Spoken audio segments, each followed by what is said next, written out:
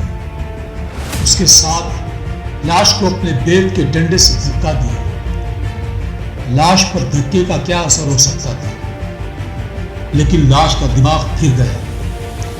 اس کے حلق سے غراٹ کی آواز بلند ہوئی اور اس نے دونوں ہاتھوں سے دونوں سپاہیوں کی گردنیں پکڑ کر دبائیں اور انہیں زمین سے 3-4 فٹ اوپر اٹھا لیا۔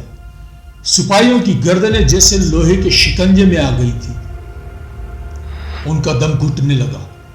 انہوں نے ہاتھوں سے لاش کے ہاتھ کو ہٹا کر اس کے شکنجے سے نکلنے کی بہت کوشش کی، مگر لاش کے ہاتھوں کے شکنجے اور سخت ہوتے گئے، یہاں تک کہ دونوں سپاہیوں کی آنکھوں کے ڈیلے باہر آ گئے اور وہ تڑپنے لگے۔ لاش نے دونوں سپاہیوں کو زور سے اوپر اچھالا اور پھر انہیں طاقت سے سر کے رخ سڑک پر پٹک دیا۔ دونوں سپاہیوں کی کھوپڑیاں کھل گئی اور دماغ باہر نکل کر بکھر گئے۔ لاش نے سپاہیوں کی لاشوں کو وہیں چھوڑا اور دریا کی طرف چل پڑی اور آہستہ آہستہ دریا کے ساتھ چلتی ہوئی اندھیرے میں گم ہو گئی۔ خوف اور دہشت سے بھرپور اس کہانی کا سلسلہ ابھی جاری ہے۔